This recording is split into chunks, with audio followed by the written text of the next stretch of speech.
Assalamualaikum warahmatullahi wabarakatuh. Kita berjumpa pada mata kuliah budidaya perairan tawar. Kali ini materi kita adalah pengelolaan wadah pembenihan.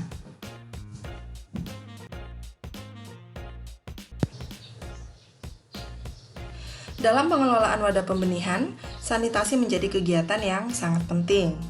Sanitasi itu sendiri merupakan perilaku yang disengaja dalam membudayakan hidup bersih dengan maksud mencegah ikan bersentuhan langsung dengan kotoran maupun bahan buangan yang berbahaya sehingga ikan kesehatannya tetap terjaga atau bahkan kesehatannya bisa meningkat. Nah, tujuan dilakukannya sanitasi adalah untuk membunuh hama penyakit yang ada di kolam. Dan kegiatan sanitasi ini pada dasarnya meliputi kegiatan pembersihan dan pengeringan. Namun teknik kedua kegiatan ini berbeda untuk wadah berupa bak dan wadah berupa kolam.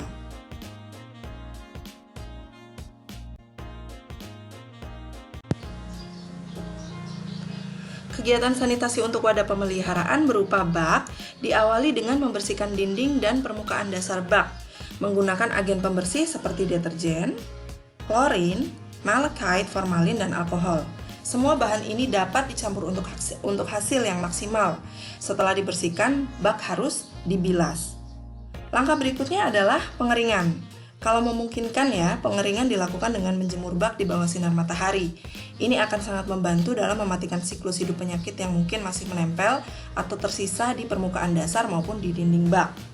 Jika tanpa bantuan sinar matahari, harus dipastikan bahwa bak benar-benar kering dan tidak lagi berbau bahan sanitasi. Kalau sudah tuntas dikeringkan, bak dapat diisi air kembali untuk mengecek bocor atau tidaknya bak tersebut. Rendam bak selama beberapa saat, bisa beberapa jam atau bisa 1-2 hari jika bak berukuran sangat besar. Dan selama direndam, air perendaman dapat pula dicampur dengan kalium permanganat atau methylene blue untuk mensterilisasi bak. Jika perendaman membutuhkan waktu hingga beberapa hari, pemberian kalium permanganat dan methylene blue sebaiknya dilakukan di waktu yang berbeda, tidak disamakan dengan perendaman untuk pengecekan kebocoran. Setelah perendaman, dibilas sekali lagi baknya dan pastikan tidak ada bau atau bahan kimia atau disinfektan yang melekat di bak tersebut. Juga tidak ada residu agen pembersih yang tertinggal, biasanya ada yang putih-putih seperti itu. Jika telah selesai, bak siap diisi oleh air.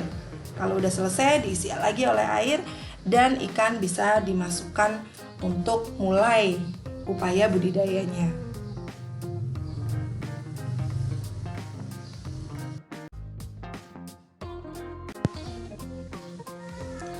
Berikutnya adalah kegiatan sanitasi pada kolam.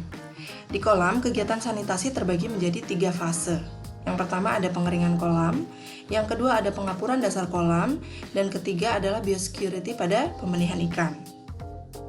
Kita akan membahas fase pengeringan kolam terlebih dahulu ya. Sebelum digunakan, yang jelas kolam itu harus dikeringkan agar hama penyakit yang mungkin ada di dalamnya itu mati. Pengeringan juga perlu untuk mengoksidasi gas-gas beracun yang sangat mungkin terkandung di dalam tanah dasar atau di dinding kolam, terutama kalau kolamnya kolam tanah ya. Kalau kolamnya beton, dindingnya sih bawahnya itu tanahnya aja itu yang mungkin mengandung gas-gas beracun ya. Manfaat dari pengeringan kolam itu dia tadi sudah disebutkan ya, untuk mengoksidasi bahan organik dalam lumpur, menguapkan zat atau bahan beracun, bisa memutus atau membunuh siklus hidup organisme pengganggu, dan ini akan mempercepat juga proses dekomposisi. Untuk pengeringan kolam, penjemuran di bawah sinar matahari itu adalah langkah yang pertama. Jadi setelah kita mengetahui tujuan dan manfaatnya, langsung laksanakan dengan cara tekniknya. Yang pertama adalah penjemuran. Sinar matahari itu akan memanaskan tanah dasar kolam dan menetralisasinya dari potensi penyakit serta bahan beracun. Selain penjemuran, netralisasi juga dapat dibantu melalui pembakaran sekam. Fungsinya selain mempercepat pengeringan, asap sekam dapat mencapai lubang-lubang di tanah yang mungkin tidak tersentuh saat penjemuran. Sehingga asap sekam ini bisa membantu menetralisasi gas-gas beracun atau bakteri atau organisme pengganggu yang ada di lubang-lubang yang tadi belum dipanasi ya. Lalu dilakukan pengeringan kolam selama 2-3 hari dalam kondisi cuaca normal. Jadi kalau misalnya cuacanya itu ya baik-baik aja, nggak hujan ya, dia membutuhkan waktu sekitar 2-3 hari. Upayakan kondisi permukaan dasar kolam itu sampai retak-retak, tapi jangan juga sampai berdebu karena debu itu bisa mengurangi kesuburan tanah. Setelahnya, dasar kolam dapat diolah dengan cara dicangkul atau dibajak sedalam 5-10 cm agar tanah menjadi gembur dan memungkinkan aliran udara masuk ke sela-sela tanah. Pokoknya gimana caranya supaya tanah permukaan itu tercampur, terbuka dengan lapisan bagian bawahnya ya paling sekitar 5-10 cm aja dalamnya gitu.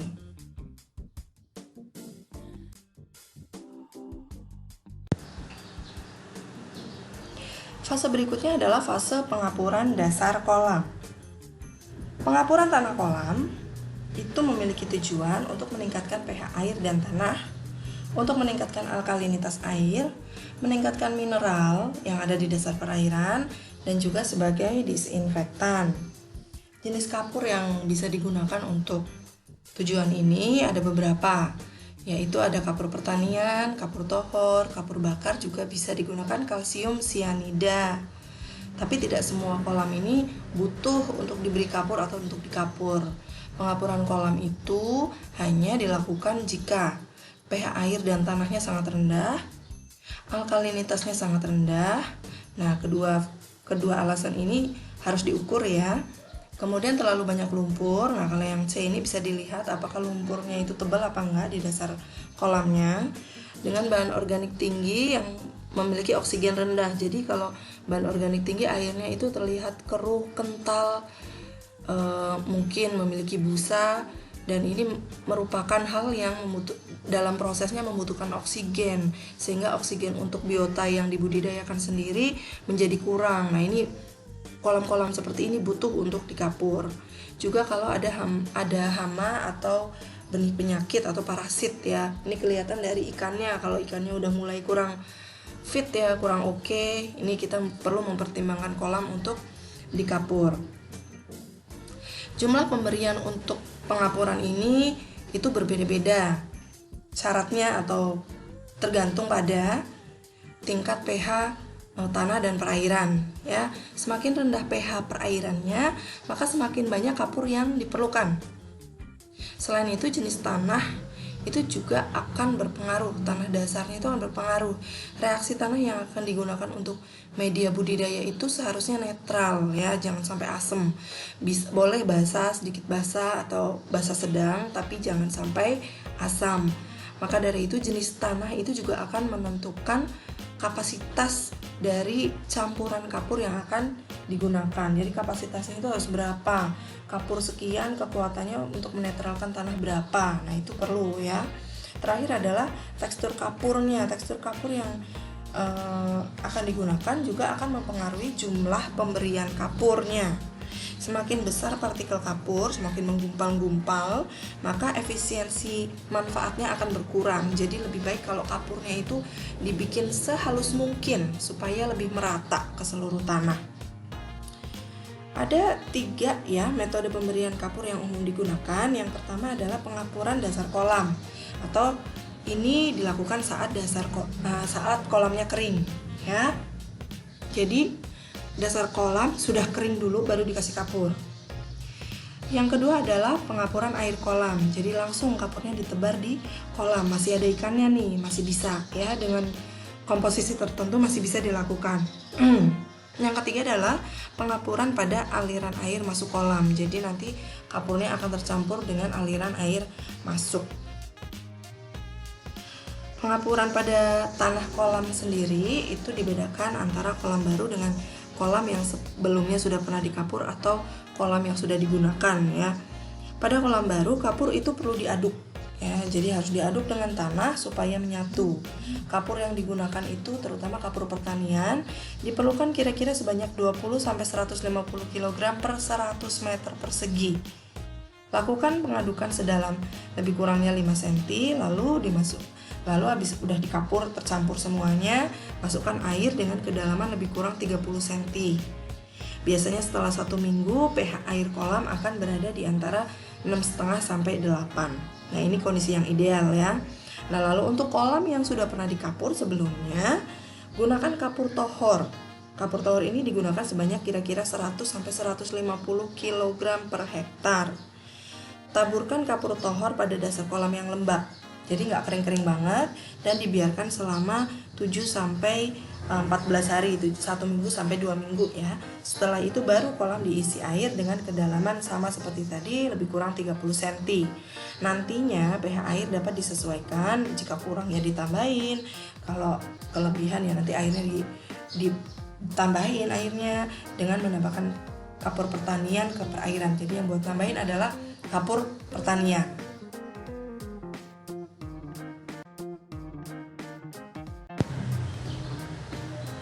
Setelah 2 fase sebelumnya, yaitu pengeringan kolam dan pengapuran dasar kolam, kali ini kita akan memasuki fase yang terakhir, yang ketiga, yaitu biosecurity pada pembenihan ikan.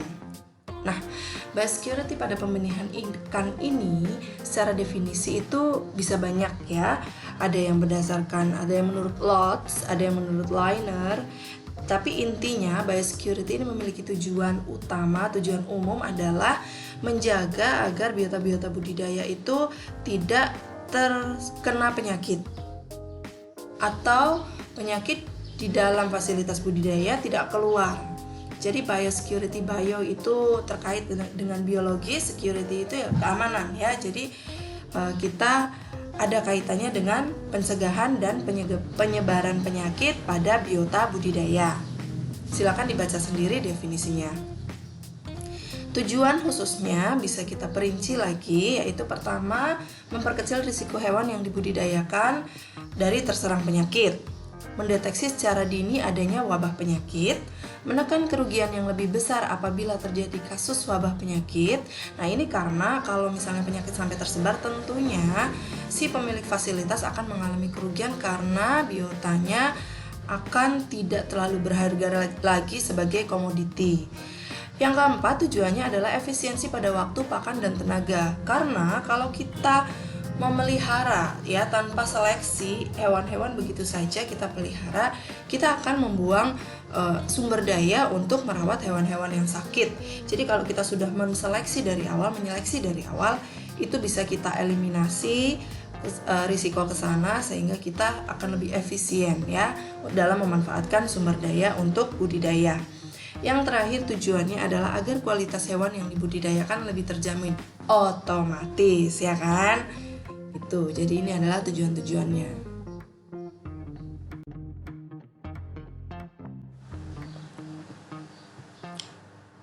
Lalu bagaimanakah sebetulnya penerapan biosecurity pada upaya pembenihan ikan?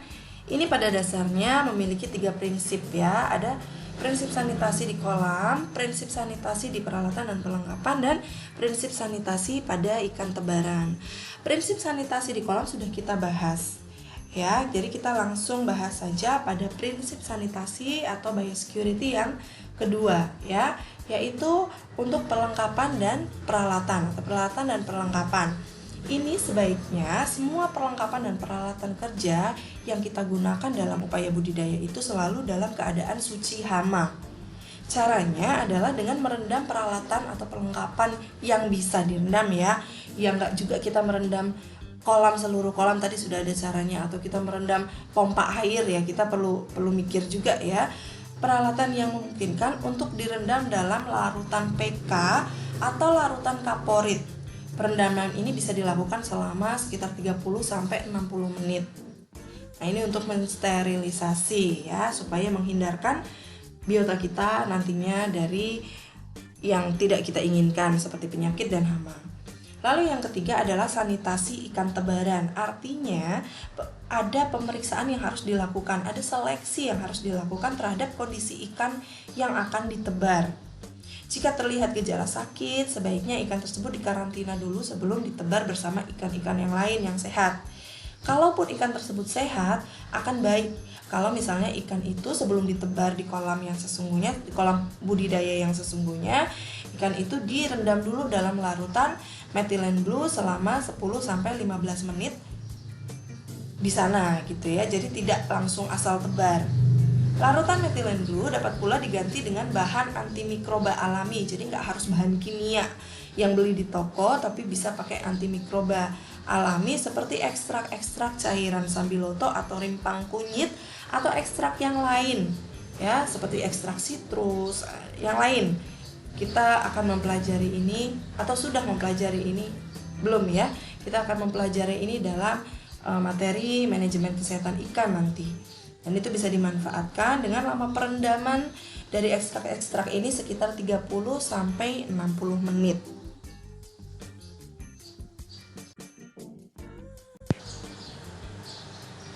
Akhirnya kita sampai di akhir dari pembahasan mengenai pengelolaan wadah pembenihan. Nah, kita akan jumpa lagi di pembahasan berikutnya. Wassalamualaikum warahmatullahi wabarakatuh.